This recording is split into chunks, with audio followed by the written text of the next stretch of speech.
Nako, marami hong nadismaya sa ating mga kababayan doon sa ginawa nitong si Senator Ping Lacson na pagtatanong dyan sa plenaryo para sa ating 2025 budget. Ang nabasa ho natin sa comment section, nag-ala-abogado daw ho itong si Ping Lacson dyan sa plenaryo para ipagtanggol itong presidenteng adik base dito kay Senator Amy Marcos. Dito sa video na to, papakinggan ho natin ang pagtatanong nitong si Senator Rodante Marcoleta. Kung wala ho tayong napulot na matino doon sa pagtatanong nitong si Ping Lacson Boytago doon sa ating huling video, dito ho sigurado mai-scrutinize, mahihimay, mabibigyan ng kaliwanagan kung ano nga ba ang mga posibleng pagkukulang dito sa 2026 budget. Makikita ho yan itong si Senator Rodante Marcoleta. Pero bago ho yan mga kababayan, isang like at isang subscribe.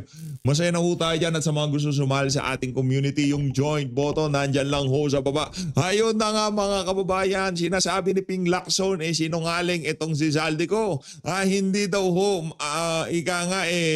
parang malabo daw ho yung sinasabi niya, yung 25 billion na diniliver niya dito kay Marcos Jr. adik at dito kay Martin Romualdez. Nakikita mo ba yung mga maleta na yan? Ha? Kuha yung larawan na yan, Ping. Kuha yung larawan na yan, Ping. Diyan sa likod ng portrait ng pamilya Romualdez. Ha? Baka hindi mo alam.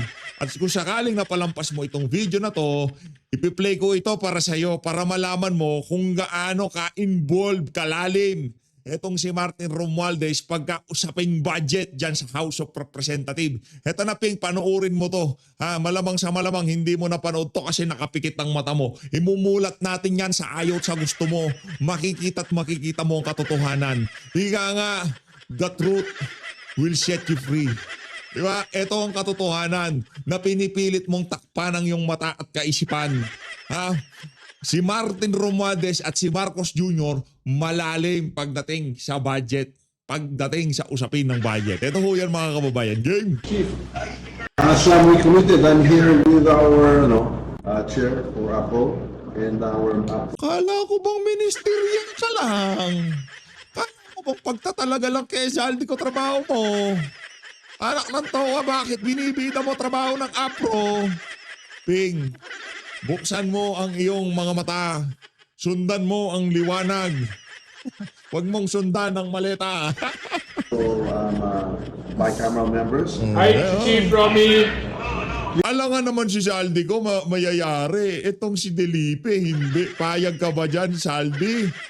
Hindi mo ba ibubulgar ang kababuyan nitong mama na to? Kung ako sa'yo, sabihin mo na habang maaga pa. Habang higa nga, nakikinig ang sambayan ng Pilipino. Alam nga naman si Saldi ko, masama. Si Delipe, mabuti. Hindi naman ho ata pwede yun. Please kindly convey to the entire AFP, to our men and women in uniform, that as we committed, that the subsistence daily allowance from 150 to 350 Wow. has not only been affirmed, but has been approved and is being signed right now, and we will ratify the bicameral report. Si Saldi ko napapaisip na.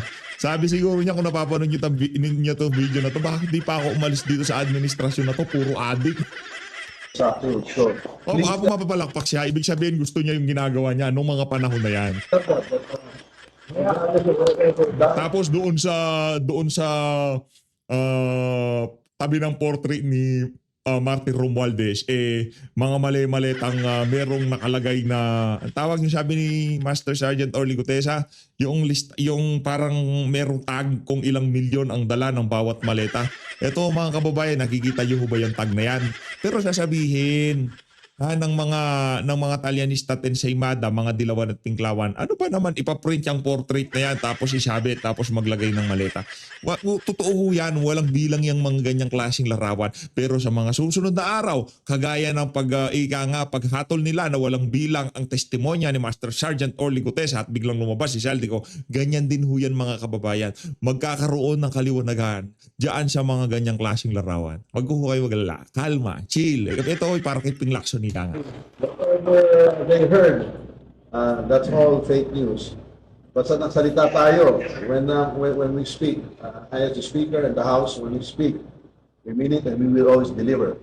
You are top priority, sir. Please tell the men in the AFP. Top priority po kayo. Wow, top priority pala AFP Kaya naman pala eh.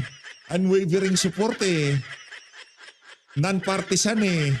Top priority. Yeah, sasabi ko. And we are fully committed to support all of you and keep your morale high and always take care of you. Ang moral lang na tumaas eh sa inyong dalawa ni Zaldi ko eh.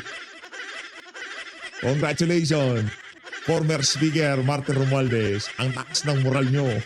Please convey that. Ha? Mabuhay ang AFP. Mabuhay, Mabuhay mabuhay. kayo lahat. Okay.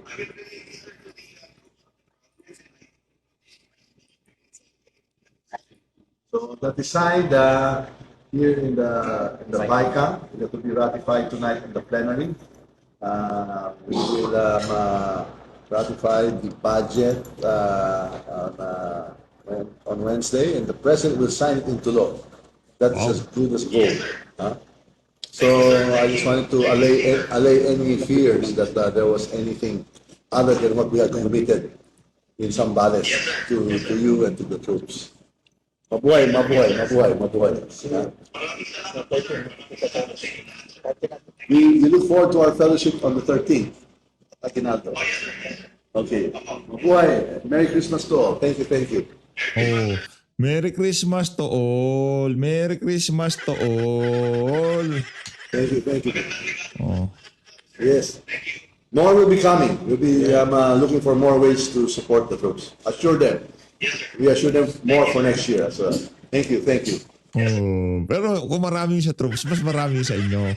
Ayun na nga ho mga kababayan, yan ho ang ating speaker noong 19th Congress na kung saan ministerial lang ang trabaho. Hindi ho siya nakikialam sa budget. Pero ang siya ang nagbabalita pagka mayroong development. Palakpakan ho natin si former speaker Ferdinand Martin Romualdez, ministerial dyan sa House of Representatives. Di ba? Ang pagkakamali lang daw ho niya, 80 nalaga itong si Zaldico. Pero ang nagbabalita sa mga accomplishment ni Zaldico, walang iba kundi din ho siya. Palakpakan ho natin.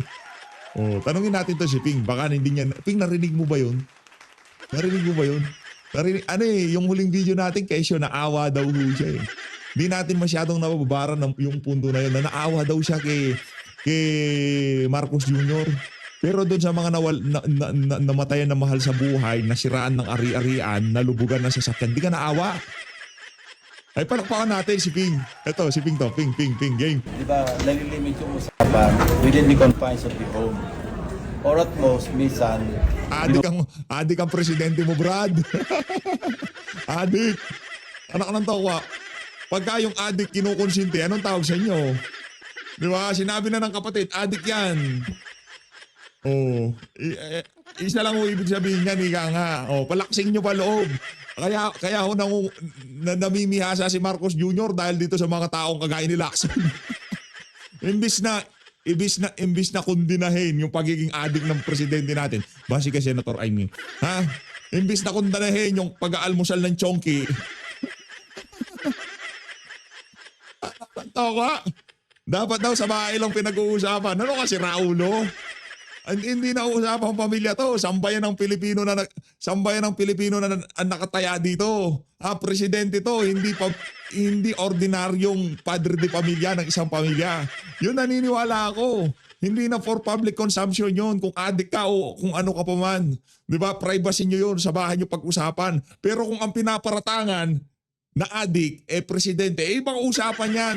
Nasa kamay niya ang kinabukasan ng sambayan ng Pilipino. Nasa kamay niya ang susunod na 3 taon nitong bansa na to. Tapos sasabihin mo dapat nasa bahay ka lang. Okay ka lang, Ping.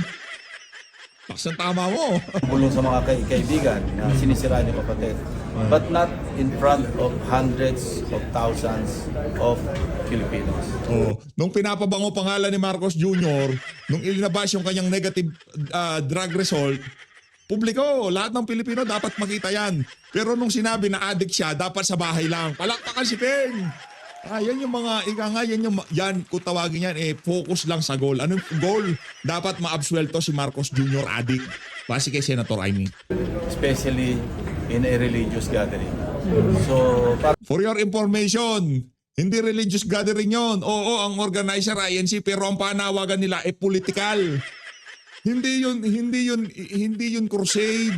Hindi yun preaching, meron ganong aspeto yon. Pero ang sole purpose nung ginawa nilang pagtitipon, para kondinahin ang pagiging adik ng presidente.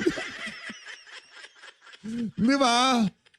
Ang sole purpose nun, manawagan sa pamahalaan, politika. Alam mo naman, pero hindi religious gathering. Oo, nagtipon-tipon yung mga ano doon, yung mga INC, pero hindi yun ang panawagan nila. Hindi siya kung ano pa man evangelizing ang tawag dito, gathering. Hindi siya ganoon. Panawagan nila, pamahalaan, political. Ngayon yung sinabi ni Amy Marcos, ikaw na rin nagsabi, politika ang motibo. Meron pa bang venue na pwedeng pagsabihan ng mga ganong klaseng kataga? Adik ang presidente mo, period. Base kay Senator Amy Marcos. Sa akin, napaka-un-Filipino nun. Hindi natin ugaling Pilipino na ganyan. Ugali ng mga Pilipino. Anak ng toko, pagka ikaw ginagawa ko ng reaction video, lahat na lang ng mga salitang lumalabas sa bunganga mo puro basura. Ugali ng Pilipino, kahit mapunta na sa mga aso itong bansa na to, mananahimik lang ganon. Kahit na pinamumunuan tayo ng adik, mananahimik tayo ganon. Pag-uusapan lang sa bahay ganon. Hindi nga iniimbitahan yung si Sen Aimee. Sen Aimee, hindi ka na dito, di na ako galit sa'yo. Pero hindi na kita iboboto. Uling Marcos na ho kayo. Ipahinga nyo na ho yung apelidong Marcos. Ngayon, kung pumunta ka ng Ilocos Norte, mag-gobernador ka doon, mag-congressman ka doon, ibang usapan na yun. Pero sa nasyonal, di na ho tayo susuporta ng Marcos. Kailanman. Ngayon, kung itong si Ping Lacson, gusto niya pa rin talagang pinagpipildita niya, pinagduduldulan niya, na talagang innocent itong si Marcos adik, base dito kay Senator Amy Marcos. Nasa sa kanya na yan. Anong motibo ni Ping Lacson? Nauuto niya siguro si Marcos Jr. Adik nga kasi, di ba? Hindi ako nagsabi nun si Amy Marcos. Siguro nauuto niya si Marcos Jr. Siya lang ang kaya nilang manipulahin na presidente. Kaya Tatay Digong, hindi uubra tong mama na to. Hindi uubra tong si Ping Lacson. Hindi niya yung ginawa nung panahon ni Tatay Digong. Dilaw pa sa pingkian nung panahon ni Tatay Digong. Yan talagang bantay sa lakayan nung panahon ni Tatay Digong. Pero ngayon ang presidente, todo bakod naman siya. Bakit? Nauuto mo ba siya, Ping? How should have been it resolved, the problem? I do not know. But Pwede wag ka magkomento na dapat sa bahay pinag-uusapan kung hindi mo pala alam kung paano ipipresenta sa publiko. Ano ka si Raulo? Magsasabi ka na dapat sa bahay pagka tinanong ka, o sige nga, halimbawa, sa tingin mo paano kailangan ipresenta yung mga issue na yan? Hindi ko alam. Huwag ka magkomento na dapat sa bahay, hindi mo naman pala alam kung paano dapat ipresente. be within the confines of the family, personally sinabi Well, na lang. tayo mga Pilipino, ganun di ba? Kasi masyado tayo Pamilyang bahay, yung wala sa politika, okay lang. Kung isang pamilya merong adik, pag-usapan nyo yan sa loob, huwag nyo ilalabas. Pero dito ang pinaparatangan na adik ang presidente na mahawak sa susunod na 3 taon ng mga buhay ng mga Pilipino. Ibang usapan yun. Ping, ano ba hindi maintindihan? Sa bagay, iba talaga magagawa ng pera, no Brad? Iba. yung closely. Kaya tayong naniniwala, malalim itong issue ng korupsyon na to. Maniwala ho kayo sa akin. Yung mga maipapakulong dito sa administrasyon na to, malamang sa malamang mga inosente yan. Inosente yan. Yung mga mastermind, hindi pwedeng ipakulong Anak ng toko, meron ba namang senador na didepensa sa'yo? Sa budget deliberation, sa plenary debate dyan sa Senado para sabihin na sinungaling si Saldico. Malabong mangyari yung sinasabi niya kay PRR din kay Marcos Jr. Bangag, base dito kay Senator Amy. Tayo need, di ba? Close-knit yung ating pamilya. So, pag may away magkakapatid, nire-resolve natin within the confines of the home or within the family circle, di ba? Pwede maisama yung mga lolo't lola, mga tiyolin-tiyahin, nire-resolve. Nire-resolve. Anak ng towa. Ano bang at stake pagka pamilya-pamilya ang issue ng may adik? Pamilya-pamilya lang. Dito ba ano bang at stake dito? Ano bang nakasaalang-alang yan? Ano bang nakasaalang-alang dito sa pagiging adik ng presidente? Isang pamilya lang? Hindi, buong pamilya Pilipino, Brad. Anak ng toko, ang hirap mong spellingin Paulit-ulit, ganyan ba talaga pagka tumatanda na? Nawawala na sa tamang... Pero hindi ganyan. Wala akong makita ibang motibo other than politics.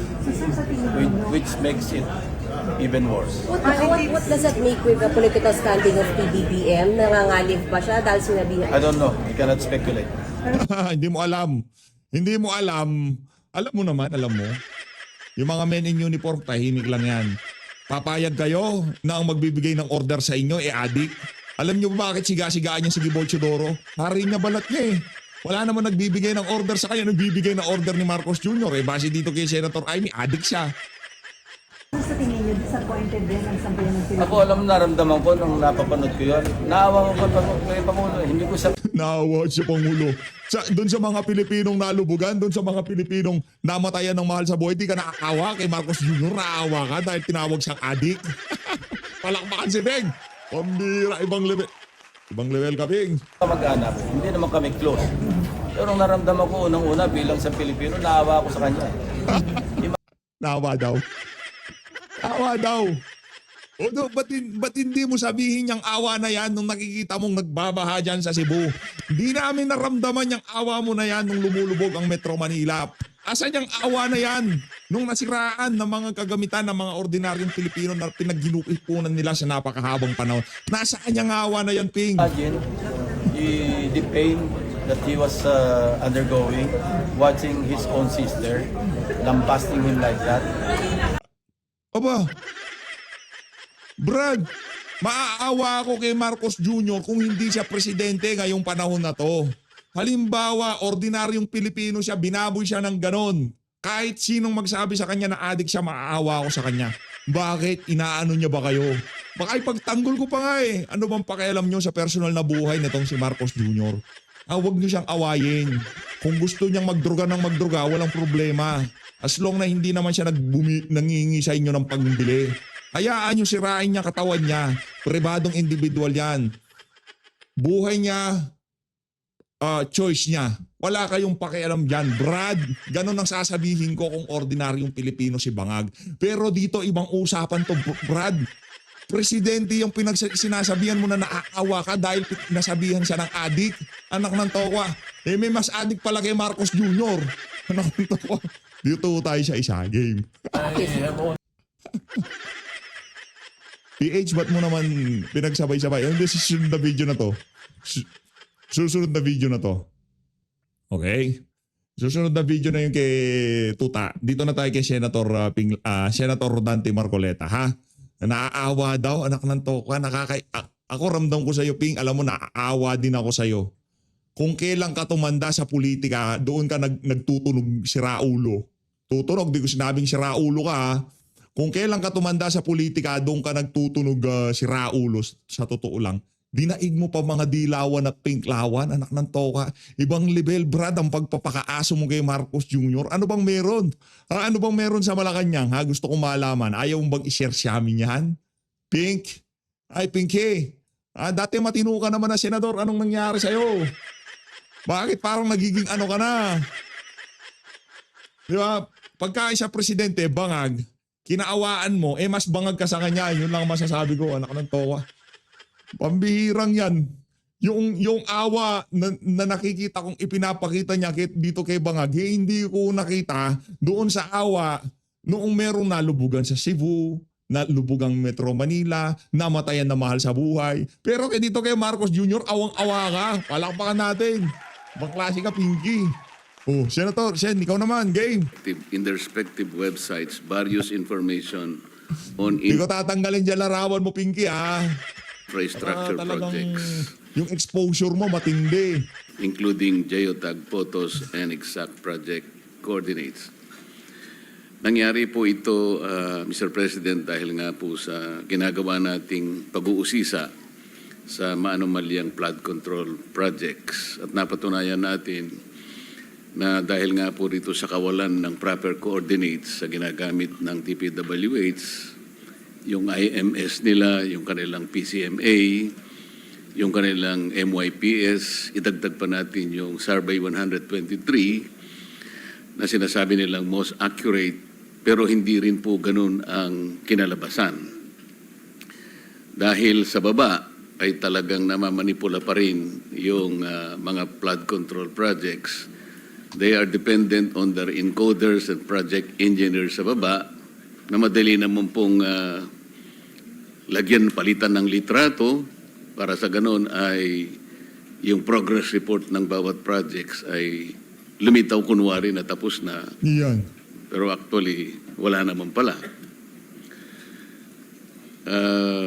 Inamin din po, Mr. President, ng dating Secretary ng Department of Public Works kasama ng kanyang mga USEC, bagamat sinasabi nila na geotag, real time, pero sa bandang huli, Mr. President, ay umamin na dahil sa kawalan naman nila ng satellite o direct server, hindi nila talaga magagawa.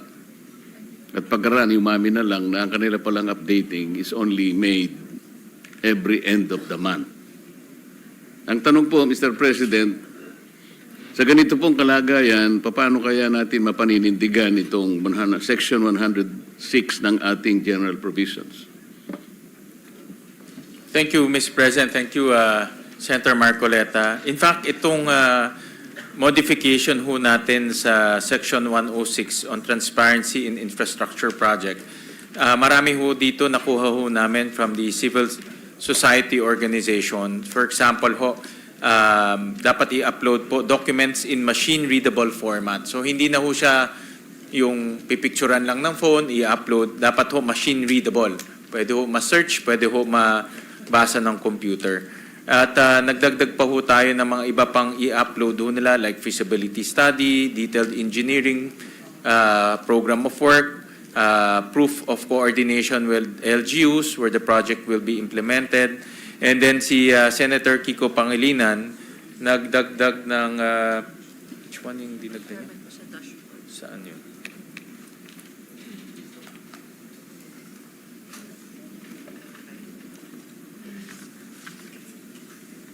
Saan yung dashboard? Saan yung word na dashboard? Ito.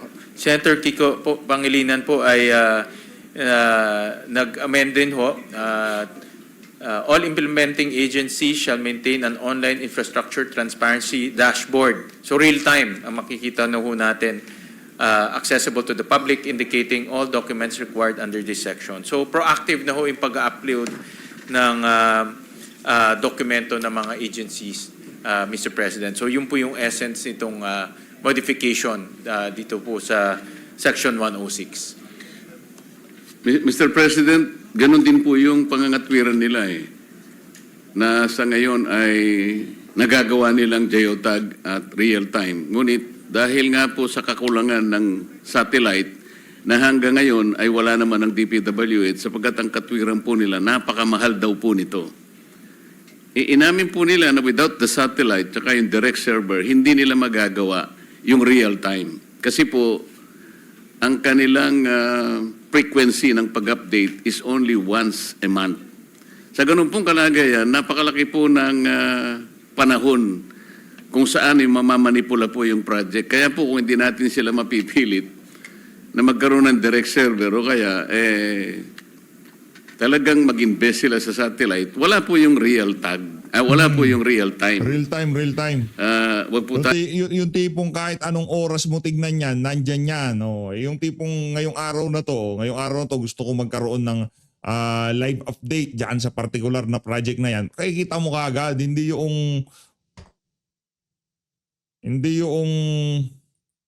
naman yun yung totoong progress. So,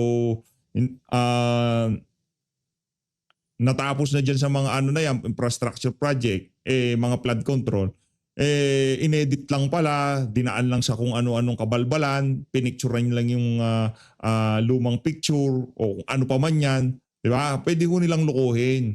Kaya kailangan talaga yung sinasabi na yan si Marcoleta. Palakpakan natin siya. tayong masyadong maniniwala doon. Kaya po, Mr. President, pati nga po doon sa budget ng Philippine Science Agency, ang representasyong ito ay naimungkahi sa kanila na pwede nyo bang tulungan ka ako ang DPWH sapagkat kayo po naman ay meron ding kakayahan sa pamagitan ng satellite. Natutukoy po ninyo ang mga lugar at ang tamang panahon kung saan at kailan dapat itanim ang ating mga pananim. Baka naman po matulungan po ninyo ang DPWH dito po sa kanilang problema. Alam po ninyo, Mr. President, ang dahil doon sa suggestion na yon, nagkaroon po yata ng Memorandum of Agreement sa pagitan ng DPWH at saka ng Philippine Science Agency na sila po ay magtutulungan. So, Mr. President, gusto ko rin po sanang malaman sa pagitan ng Philippine Science Agency kung pwede silang makipagtulungan sa Commission on Audit. Dahil yung audit po sa huli na po nila nagagawa. Puro sila post-audit, kaya po kapag natukoy na nila yung project, natukoy nila, ghost pala. Pero wala na po yung pera, Mr. President. Yun po yung isa sa mga challenges natin, Mr. President. Maraming salamat ho, Senator Marcoleta, dyan sa inyong tanong at tama ho kayo na hindi ho nating completely malalabanan po itong corruption kung hindi ho tayo gagamit ng bagong teknolohiya. So isa po sa mga itinutulak ng administrasyon sa pamamagitan ng DepDev ay ang paggamit itong satellite-based platform for integrated infrastructure planning, monitoring, and policy development. Actually, to date, meron ho tayong mga satellite technologies na sa NAMRIA, bumibili rin ho sila ng mga satellite maps. Sa Philippine Space Agency, may satellites ho tayo. Sa DNR, meron rin ho silang binibiling satellite maps, pero kalat-kalat ho. So ngayon gagawin ng unified, no? At integrated na po itong satellite technology at gagamitin to across all different agencies and different applications. Most importantly, the infrastructure projects. So meron hong ganun na move ang DepDev para gamitin itong teknolohiyang ito. Mr. President, yung po palang sinasabi kong PSA, hindi Philippine Science Agency, Philippine Space Agency po, yung mga- or PhilSA. Correct po. On local sourcing of food products or produce, Mr. President, the committee's proposed new provision on national food purchase and local sourcing requires the government to directly purchase from local farmers and fisherfolk the agricultural produce needed for various projects. Ito po ay nandyan po at sinasaad sa Section 11 po ng Sagip-Saka Act po, Mr. President, o Republic Act 11321. At talaga pong sa Section 11 ay sinasabi naman, national and local government agencies shall directly purchase agricultural and fishery produce or products from accredited farmers and fisherfolk cooperatives and enterprises. Mr. President, 6 na taon pagkatapos po ang batas na ito na sa Sagip-Saka ay naipasa noong 2019. Ano na po kaya yung estado ng Sagip-Saka Act? Ilan na po kaya ang government agencies, both national and local, ang nasa posisyon para sila na po ang direktang bumili ng local produce po ng programang ito?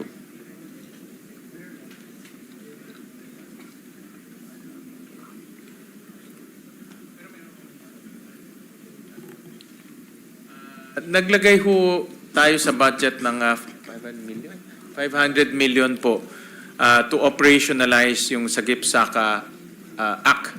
At ito po ay kasama na ho dito capacity building, pagbibigay po ng grants sa mga agricultural cooperatives, pagbibigay rin po ng training sa mga local government units. No? So, meron ho tayong fund na in-establish to operationalize itong Sagip-Saka.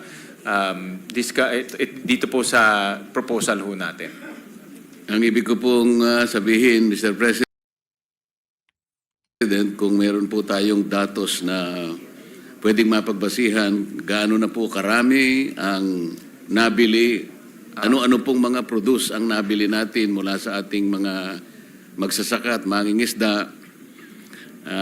Napakasarap po kasing isipin na kapag nakita natin po yung ganong klaseng mga datos, ay masasabi nating yung pangako ng batas na ito ay naiimplementa po sang-ayon sa kanyang layunin. Hindi lang po tayo nagbigay ng budget para sa ganun matugunan nating ganap. Bakit ganito lang ang binigay nating budget ay napakarami palang direktang nabibili mula sa national and local governments. Meron po ba tayong datos, Mr. President? Magandang tanong ho yan. Mamaya po ay Department of Agriculture ang nakasalang po for their budget. So tingin ko ho mas maganda pong maitanong later on na yung datos na yan. I'm sure meron ho silang datos na dala. Salamat po, Mr. President. Kasi po kaya ko po may pipilit na itanong ito dahil sa marami pa rin po na nakikita natin o naririnig maski sa social media po. Napakarami pong magsasaka na imbes na ibenta po nila yung mga kamatis o kaya yung mga sibuyas o repolyo kaya, tinatapon na lang nila eh. Ang ibig sabihin po noon, Mr. President, parang hindi talaga nabibili. Sayang naman po, lalong-lalo na po yung mga kamatis at sibuyas.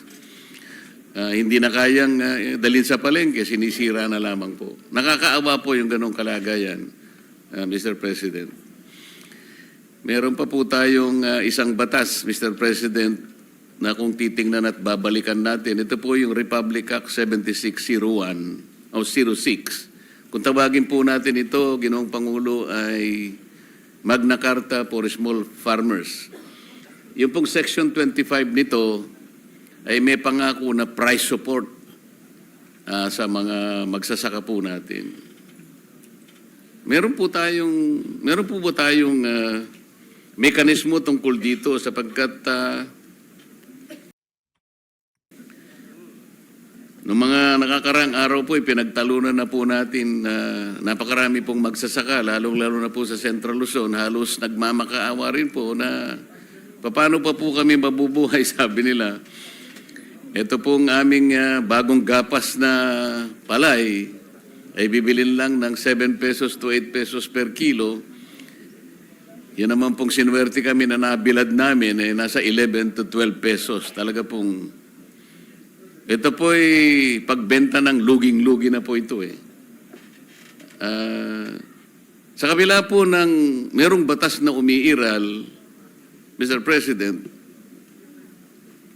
bakit po nagmamakaawa ang ating mga magsasaka kung pag-uusapan po yung presyo ng palay? Meron palang pangako na price support, Mr. President.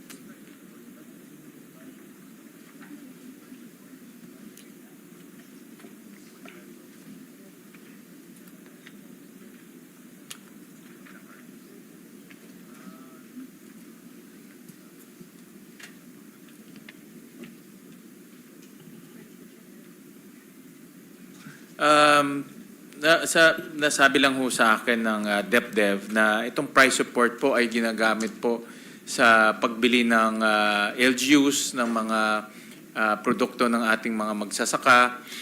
National government rin po, ito rin yung kanilang ginagamit na presyo, Mr. President. NFA, kasi NFA, one of our big buyers yan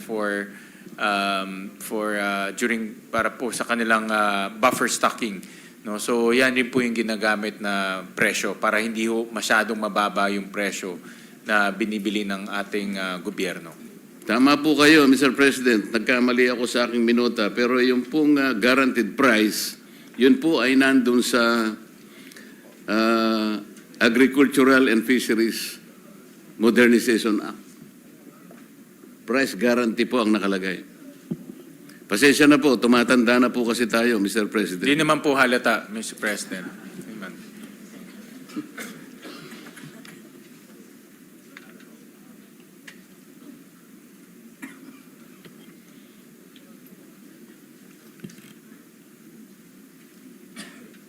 Nandun po sa Agricultural and Fishery Modernization Act.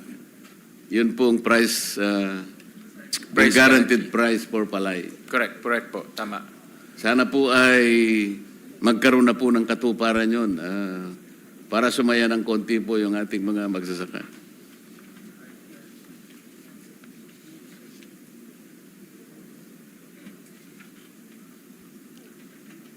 Ito po, actually, kaka-issue lang po nung Executive Order Series of 2025 establishing the floor price of palay and providing trigger mechanism for its implementation. Ito po ay kaka-issue pa lang. So ito na po yung pinapatupad pong floor price of palay. Mr. President, yun pong executive order na yan is only a reiteration of the law.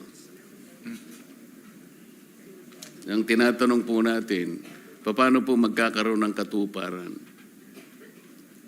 Inulit lang po natin yun sapagkat nasa batas na po talaga yun With or without the executive order, yung batas po kailangan natutupad. Sapagkat yun po ipangako sa mga magsaka para ma-incentivize naman sila, lalong-lalo na po sa panahong ito na alam nila na halos gumagapang po sila upang itaguyod po nila ang kanilang pamumuhay, Mr. President. Opo, Senator Marcoleta, tingin ko ang pinaka magandang matanong ay yung Department of Agriculture na pagtapos nito, sila na po ang sasalang. Salamat po. Sa unprogrammed funds naman po, Mr. President, the provision on priority order under the unprogrammed appropriations has been deleted in the committee report. Ang na-delete ito po. Nevertheless, prioritization of funding of the purposes under the unprogrammed appropriations may be as follows, presented from top priority. At yun nga po ay, yun po sa ilalim nun sa sub-item A, sub-item B, napakarami po nun. Kasama po yung personnel benefits, social services, Government of the Philippines counterpart on FAPs, infrastructure projects, other priority projects authorized within the purposes numbers 1 and 3 to 11. What is the rationale for deleting the priority order? How will the Department of Budget and Management now determine what constitutes priority?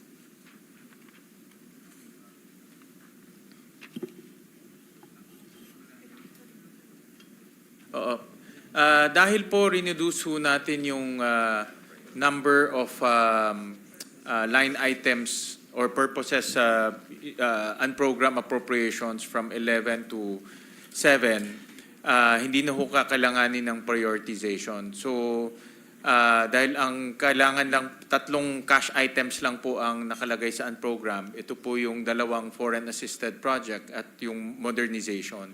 So dahil yan na lang po yung, actually dalawang purposes na lang, foreign assisted projects and modernization, hindi na ho kailangan i-prioritize. No?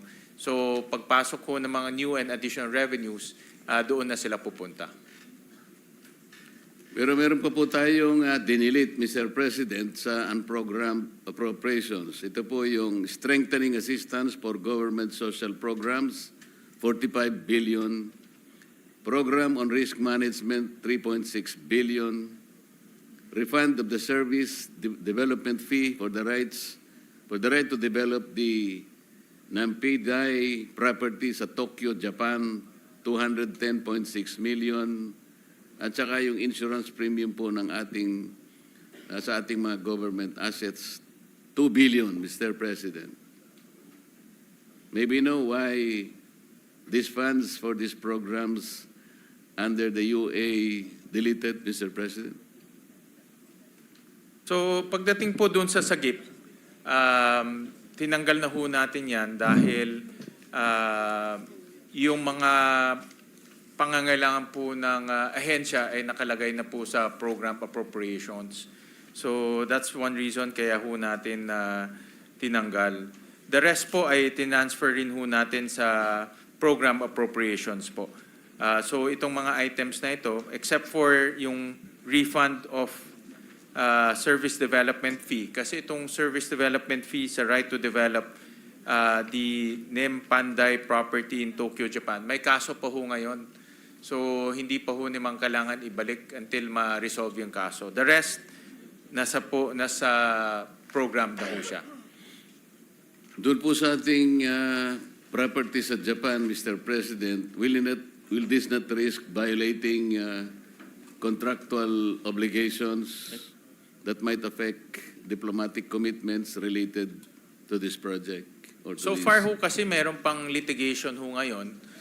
Pwede ho tumagal yung litigation. If ever na magkaroon ng resolution, pwede naman ho kunin sa contingent fund. Pero meron pa pong na-delete, Mr. President, yung unprogrammed appropriations na 2 billion allocation for Marawi Seeds Victims Compensation Program. Ang ibig po bang sabihin nito, Mr. President, yung budget po for compensation o reparation do sa internally displaced persons do sa Marawi Seeds as mandated under Republic Act 11696 at yung Compensation Act for 2020 of 2022, sana po natin kukunin po ang magiging funding ng dalawang batas na to, Mr. President. Actually, meron na ho siyang existing sa program, about 1 billion po. So itong unprogram is karagdagan. So linipat ho natin additional 1 billion to the program. So 2 billion na po yung kanilang appropriations for that, Mr. President. 2 billion pesos na po. Related po dun sa pinag-uusapan nating mga geotag and real-time coordinates po sa DPWH, meron din pong kaparehong programa ang DBM. Tinawag po nilang Digital Imaging for Monitoring and Evaluation Project, DIME. Paano kaya po ito, di kaya mag-overlap na naman po ito sapagkat, yun nga po, pinagsisikapan nating ayusin yung application ng DPWH, tumutulong na po yung Philippine Space Agency, pagkatapos meron pa pong Project DIME ang DBM. Hindi kaya mag-overlap ito, Mr. President? Tama ho kayo, Senator Marcoleta. In fact, yan rin ang notice ko.